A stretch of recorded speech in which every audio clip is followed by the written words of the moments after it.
गार्गी जी कुछ नहीं कर रही थी, जो उत्तर मिल रहा था उसी को प्रश्न बना दे रही थी, नया प्रश्न, और फिर उसका उत्तर ग्रहण करती थी, फिर उसी उत्तर का एक नया प्रश्न बना देती थी और फिर उसी का उत्तर ग्रहण करती थी। तो ऐसे करते करते जब ब्रह्मलोक तक बात पहुंची और फिर जब गार्गी जी ने पूछा ये ब्रह्मलोक किसमें ओतप्रोत है, तो याज्ञवल्क्य जी यहाँ पर क्रोधित हो जाते हैं, क्योंकि ब्रह्मलोक जो है वो सुप्रीम कॉन्शियसनेस है। अभी तक क्या हो रहा है, जो हम ओतप्रोत की बात कर रहे हैं उसमें से एक सूक्ष्म तत्व है और दूसरा स्थूल तत्व है। पृथ्वी स्थूल है तो सूक्ष्म जल हुआ, जल अगर स्थूल है तो उसका सूक्ष्म वायु हुई, वायु अगर स्थूल है तो उसका सूक्ष्म अंतरिक्ष हुआ। तो ऐसे हम सूक्ष्मता की ओर बढ़ते जा रहे हैं और ब्रह्मलोक अंतिम सूक्ष्मता है, वो किसी का कार्य नहीं है, वो स्थूल है ही नहीं, तो उसका सूक्ष्म कुछ नहीं होगा, वो सुप्रीम कॉन्शियसनेस है। इसको मैंने उस वीडियो में बहुत अच्छे से समझाया था और इसीलिए यहाँ पर याज्ञवल्क्य जी भड़क जाते हैं और गार्गी जी को ये भी कह देते हैं कि हे गार्गी, तो अपने प्रश्न को अति प्रश्न ना कर, ऐसा करने से कहीं तेरा मस्तक न फट जाए। और ऐसा सुनने पर गार्गी जी, जो कि बहुत बड़ी दार्शनिक थी और अपने प्रश्नों से सबको मंत्रमुग्ध कर रखी थी, उनको भी ये समझ में आता है कि वो भी अति प्रश्न कर गई हैं। उनको भी अपनी भूल का अनुभव हुआ और उन्होंने वहाँ पर अपने प्रथम संवाद को समाप्त कर दिया। अब इसके बाद याज्ञवल्क्य जी से और भी लोगों ने शास्त्रार्थ किया,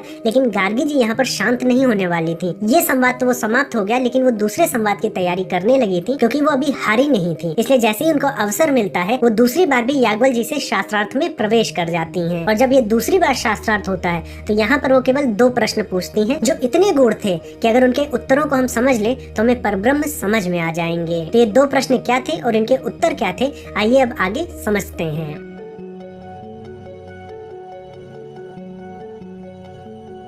तो साथियों, इस प्रकार तर्क आधारित शास्त्रार्थों से बहुत ज्ञान मिलता है और अगर आप देखें तो पूरा का पूरा न्याय दर्शन ही तर्क विद्या पर है कि शास्त्रार्थ कैसे करने चाहिए, उसकी विधा क्या होती है, किस तरह के प्रश्न रखने चाहिए, प्रतिज्ञा कैसी करनी चाहिए, सिद्धांत क्या होते हैं, अवयव क्या होते हैं, हेतु क्या होता है, उदाहरण क्या होते हैं, किस प्रकार से निर्णय होता है, कौन जीतता है, कौन हारता है और किस प्रकार की चीजों को करने से शास्त्रार्थ वहीं पर समाप्त कर देना चाहिए। तो अगर आपको बहुत ढेर सारे शास्त्रार्थों में इंटरेस्ट है, इसी प्रकार के जो प्रसिद्ध शास्त्रार्थ हुए हैं सनातन धर्म में, उनके बारे में जानना चाहती बार शास्त्रार्थ उन्होंने किया तो वो 8वें ब्राह्मण में है। और अब जब गार्गी जी आती हैं तो वो ये ऐलान कर देती हैं कि अब मैं केवल 2 प्रश्न पूछूंगी और अगर इन 2 प्रश्नों का उत्तर याज्ञवल्क्य जी दे दिए तो फिर इनको कोई भी ब्राह्मण नहीं हरा पाएगा। और इस घोषणा को करने के बाद उनका प्रथम प्रश्न ये रहता है कि याज्ञवल्क्य जी, इस पृथ्वी से लेकर उस ब्रह्मलोक तक जहाँ तक बात हुई थी पहले शास्त्रार्थ में, जो कुछ भी दिख रहा है, जो कुछ भी अनुभव में है, इनफैक्ट उसके आगे भी चले जाइए और पृथ्वी के नीचे भी चले जाइए। अगर कोई सूक्ष्म तत्व पृथ्वी से नीचे है और कुछ ऐसा भी तत्व है जो उस ब्रह्मलोक के पार है,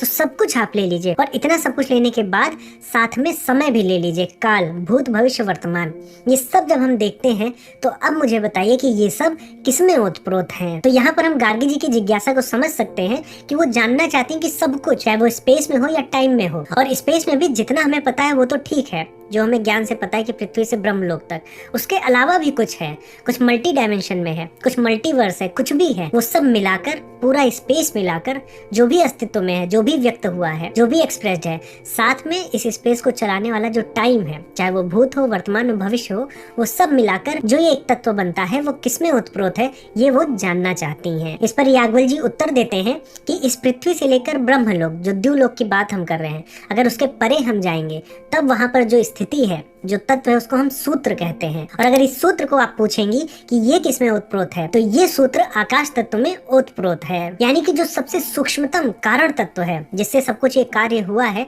उसको यहाँ पर आकाश तत्व कहा गया है। इसके पहले भी आपको याद होगा कि जब हम पृथ्वी से जल, जल से वायु और वायु से अंतरिक्ष गए थे, तो वो अंतरिक्ष क्या है, वो स्थूल रूप में बताया गया था आकाश को। लेकिन यहाँ पर जो सूत्र है, जो सूत्र ओतप्रोत है आकाश तत्व में, अगर आप यहाँ पर विवरण पढ़ेंगे तो वो सूक्ष्मतम स्तर पर बताया गया है। तो यहाँ पर जो आकाश तत्व है वो थोड़ा डिफरेंट है, उसको पहले हम अलग से समझ लेते हैं।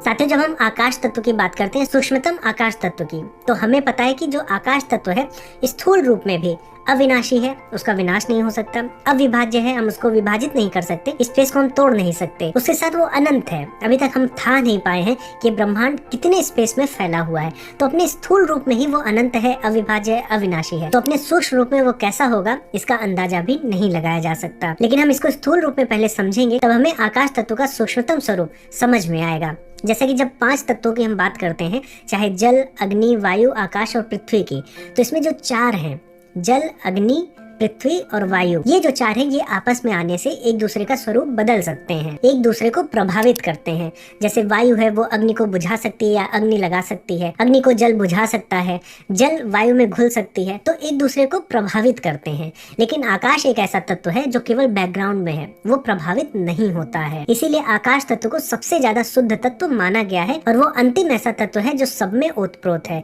यानी उससे सभी जन्म लेते हैं। और ये जो आकाश तत्व है ये इंद्रियों की समझ से परे है। इसलिए हमारे वेदों और उपनिषदों में ही ऐसा माना गया है कि मंत्रों के प्रभाव से आकाश तत्व के माध्यम से उच्च लोक के जो देवी देवता हैं या फिर ब्रह्म हैं, हम उनसे संवाद कर सकते हैं। वैशेषिक दर्शन में भी जाएंगे तो आकाश को एक सेपरेट द्रव्य माना गया है और उसका गुण बताया गया है कि ये अनंत है और ये निष्क्रिय है, ये किसी भी क्रिया में भाग नहीं लेता, ना तो प्रभावित होता है और ना ही प्रभावित करता है। ये बस एक बैकग्राउंड की तरह, सूक्ष्मतम तत्व की तरह उपलब्ध है, जिससे सभी वस्तुएं, जो भी कार्य हमें दिख रहा है, जो भी एक्सप्रेस्ड है, वो सभी ओतप्रोत हैं। और हिंदू दर्शनों के अनुसार जो आकाश तत्व है वो ब्रह्म की ही तरह रहस्यमयी है, निराकार है, अनंत है और सबसे छोटी से छोटी इकाई या सबसे बड़ी से बड़ी इकाई, हमारी कल्पना जिस भी छोर पर जाए वहाँ पर आकाश तत्व को ही पाएगी। अब जब गार्गी जी को ये उत्तर मिल जाता है कि टाइम और स्पेस किसी भी डायमेंशन में जो भी चीजें एक्सप्रेस्ड हुई हैं वो आकाश तत्व में ओतप्रोत हैं, तो अब उन्होंने वही प्रश्न को फिर से रिपीट किया जो पहले शास्त्रार्थ जहाँ पर समाप्त हुआ था कि ये जो आकाश तत्व है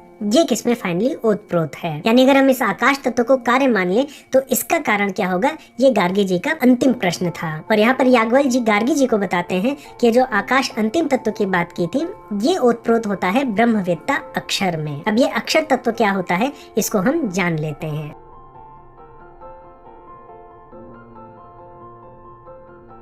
अब साथियों, जब याज्ञवल्क्य जी ने ब्रह्मवेत्ता अक्षर की बात की तो उन्होंने उसे समझाना प्रारंभ किया और समझाते हुए सबसे पहले उन्होंने बताया कि जो अक्षर है ये ना तो मोटा है, ना तो पतला है, ना छोटा है, ना बड़ा है, ना तो ये द्रव्य है और ना ही द्रव है, यानी ना तो ठोस है और ना ही लिक्विड है, ना तो ये वायु है और ना ही आकाश है। तो ये आकाश तत्व से कुछ अलग है। और इसको समझाते हुए वो आगे कहते हैं कि वो ना तो कुछ खाता है और ना ही उसे कोई खाता है, यानी इसका मतलब ये हो गया कि वो ऊर्जा के लिए ना तो किसी पर आश्रित है और ना ही कोई और ऊर्जा के लिए उस पर आश्रित। और इस तत्व की विवेचना करते हुए वो कहते हैं कि एतस्य वा अक्षरस्य प्रशासने गार्गी, यानी कि इस अक्षर के प्रशासन में ये पूरा ब्रह्मांड एक फिक्स लॉ के अंतर्गत फंक्शन करता है। तो यहाँ से हमें ये बात भी समझ में आती है कि जो ब्रह्मवेत्ता अक्षर है यही हमारे ब्रह्मांड का जो यूनिवर्सल लॉ है डिसाइड करता है, डिटरमाइन करता है और इसी से हमारे ब्रह्मांड चलता है। तो जो हम आकाश तत्व की बात किए थे वो आकाश तत्व भी कैसा होगा, वो कैसा फंक्शन करेगा, ये ब्रह्मवेत्ता अक्षर ही निश्चित करता है। अब इस अक्षर तत्व की महत्वपूर्णता समझाने के लिए